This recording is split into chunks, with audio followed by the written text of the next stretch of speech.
Fala, meus amores! Tudo bem com vocês? Eu espero que estejam tudo certinho, hein? Professor Eduardo Ribeiro de História aqui. E hoje, pessoal, a gente vai falar de um assunto super, hiper, mega, power interessante.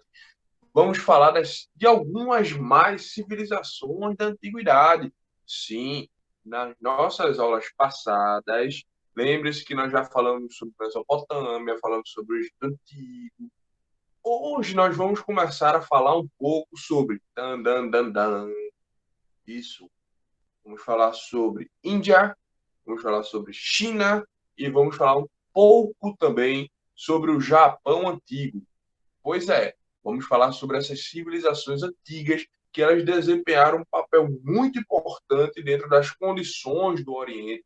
Para o Oriente, sim, foram civilizações extremamente interessantes.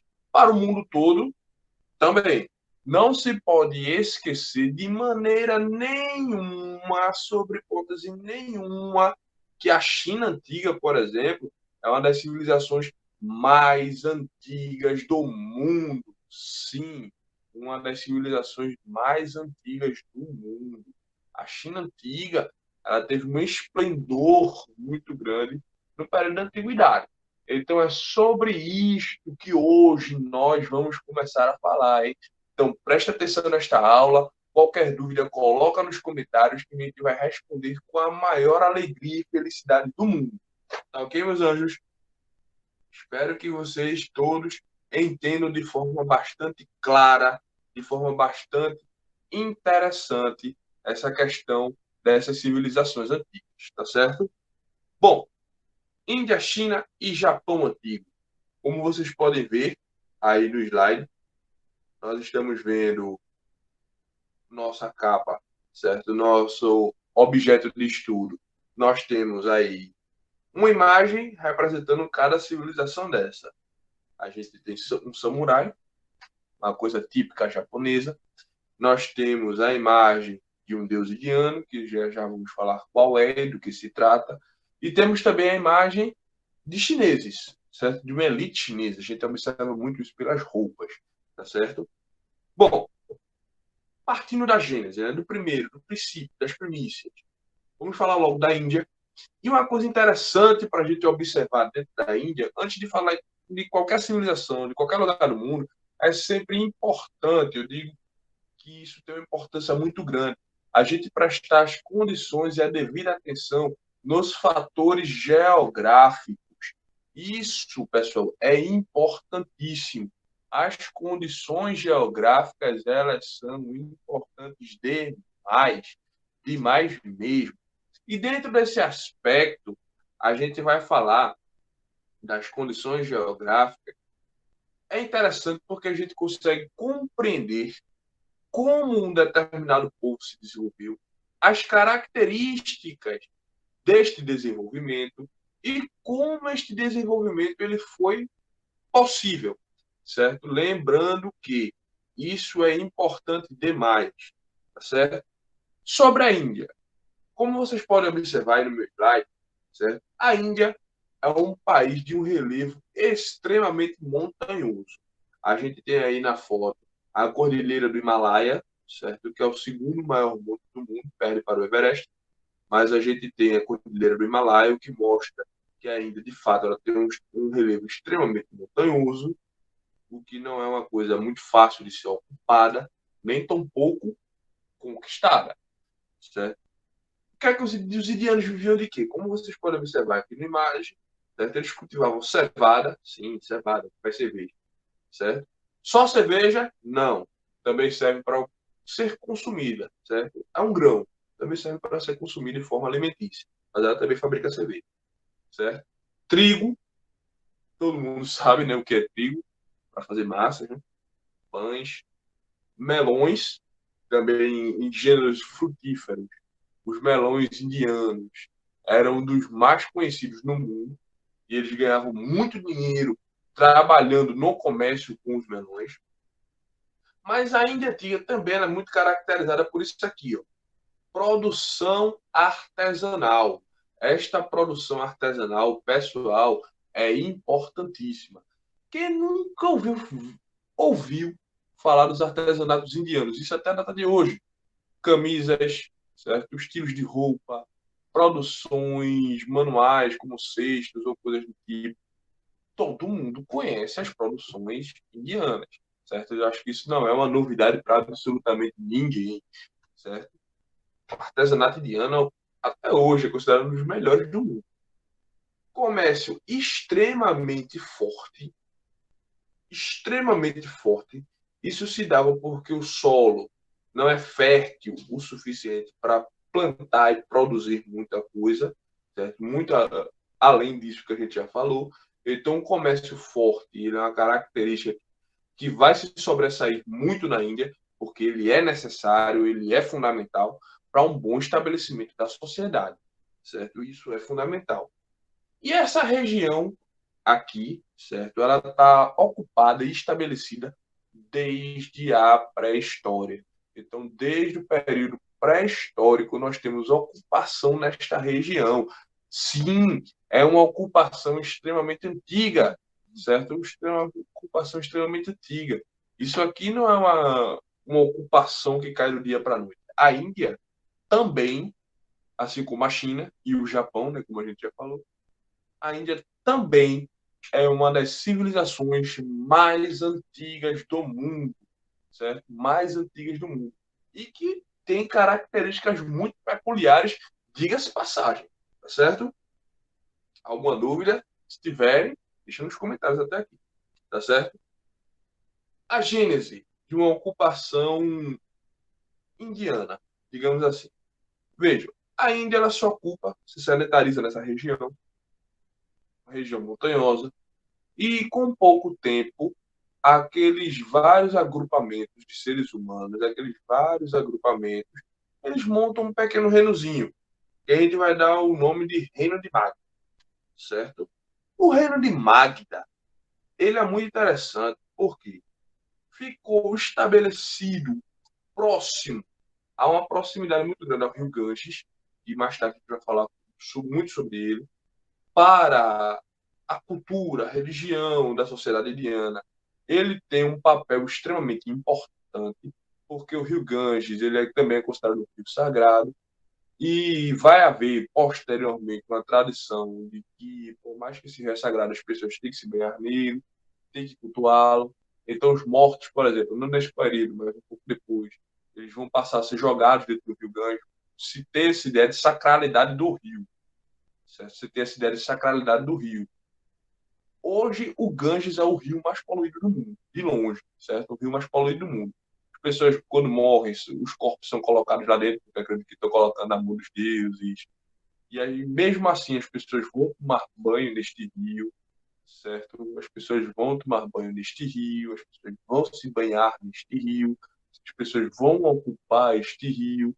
E isso é interessante porque imagina você tomando banho no rio, daqui a pouco um corpo em estado avançado de decomposição, ele passa próximo a você.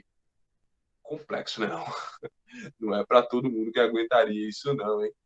Bom, sobre esse estabelecimento próximo ao Rio Ganges, é interessante a gente observar como essa pequena civilização ela enriqueceu bastante com base no comércio, certo? Extremamente, e conquistou reinos arianos, formando o primeiro Império Indiano. Professor, reinos arianos, naquele mesmo sentido de ariano da Segunda Guerra Mundial, ariano nazista.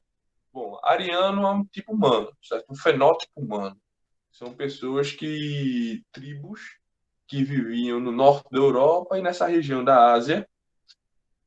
E o que houve, aquele episódio ligado ao arianismo da Segunda Guerra Mundial, era o terceiro Reich, né, o Hitler, ele querendo buscar recuperar essa ancestralidade, ideal de pureza de raça pura, que na verdade é uma mentira, né, porque os próprios arianos eles eram miscigenados e o povo alemão ele não descende muito de arianos, né?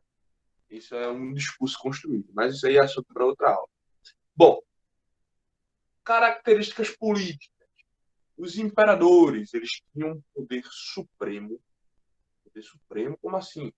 Luxo, meus amigos. Luxo exagerado ao extremo master. Sim, o imperador indiano, ele não se contentava com pouca coisa, não. Era luxo. Sim, ouro, prata, o que for necessário, né? Para bater, para estar sempre na nata da sociedade. A cream de la cream. Isto, certo? Os exércitos. Sim, os exércitos, eles utilizavam elefantes para combate. Que coisa, né? Enquanto outros povos iam com a espada, com a lança, com o escudo, aqui a galera vai de elefante. Sim, é difícil, é muito difícil você estar numa guerra enquanto você está com a espada cortando.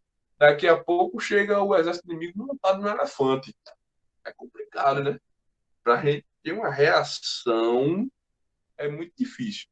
Esse primeiro governo indiano, certo? Esse reino de Magda, aqui que a gente falou, certo? Ele vai ficar conhecido, opa, deixa eu botar, ele vai ficar conhecido como Império Maurya, certo? Esse é o primeiro estabelecimento destes indianos, dessa civilização. Primeira fase de governo, primeiro centralismo político, esse chamado Império Maurya, certo? Essa Império Maurya, a gente pode colocá-lo também muito bem como uma dinastia. O que é uma dinastia, professor? Uma família, certo? Um grupo familiar que está no poder. E quando é que uma dinastia acaba? Quando não tem nenhum membro desta família que possa suceder ao trono. Aí outra família chega ao poder, começa a sua nova dinastia, certo? A dinastia de Maurya, ela vem chegar ao poder, ela termina, certo, sua história como os chefes da política na Índia antiga, certo? Por disputas da própria família real. Como assim a própria família real? Morre-se o rei. Quem é que assume? O filho, né? No sistema monárquico, todo mundo sabe que é uma escala hereditária. Porém, o Maurya, que é por isso que leva o nome da dinastia Maurya, por conta de Maurya, que foi esse primeiro imperador, quando Maurya morre, os filhos começam a disputar o poder para ver quem assume. Assumo eu, assumo eu, assumo eu, assumo eu, assumo eu, assumo eu. Acontece que, no final das contas, o poder é enfraquecido, porque começa uma guerra severa entre os membros da família, e isso permite que eles sejam conquistados por outras famílias. É onde a gente vai ter o segundo Império Indiano, conforme vocês veem na imagem, que é o Império Gupta, certo? O Império Gupta, ele assume o poder. Tá aí uma escultura, certo? Eu gosto muito de trabalhar com imagens. É uma escultura que ela mostra bem, certo? De uma forma muito clara, o tipo de artesanato, de produção, que era muito utilizado durante esse período Gupta, certo? Durante este Império Gupta. Ok, meus anjos? Tranquilinho? Qualquer dúvida? Comentários, tá certo? Não tenho medo de perguntar. Perguntar é algo muito bom, perguntar é algo positivo ao extremo, certo? Não esqueçam, perguntar é algo muito bom.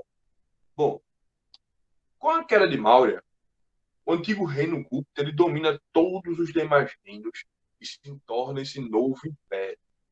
Ou seja, passam a controlar o poder. Certo? E as características do anterior, elas acabam? Lógico que não, né? Vocês acham? É claro que não. De forma alguma, pelo contrário, viu? Aí agora que elas se fortalecem. Poxa, mas não mudou a dinastia? Mudou. Mudou quem está no poder. As características do império elas continuam. Por exemplo, é porque mudou a dinastia que vai deixar de se usar elefantes como instrumento de guerra? De jeito nenhum. Os elefantes eles continuam sendo usados para instrumento de guerra. As artimanhas que se tem para continuar matando são artimanhas, tá certo? Outras características bastante interessantes é essa questão do intenso desenvolvimento comercial, um intenso desenvolvimento artístico que se tinha. Vejam, criações de universidades, isso desde a antiguidade. Na Índia, vejam como se valorizava o saber, a construção do saber. Universidades desde esse período. Que coisa, né?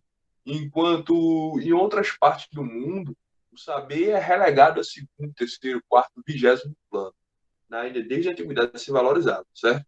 E o que é que o pessoal estudava nessas universidades, professor? Astronomia e matemática. Perfeito. Sobretudo. Só isso? Não. Mas sobretudo. Agricultura, um pouco de tudo.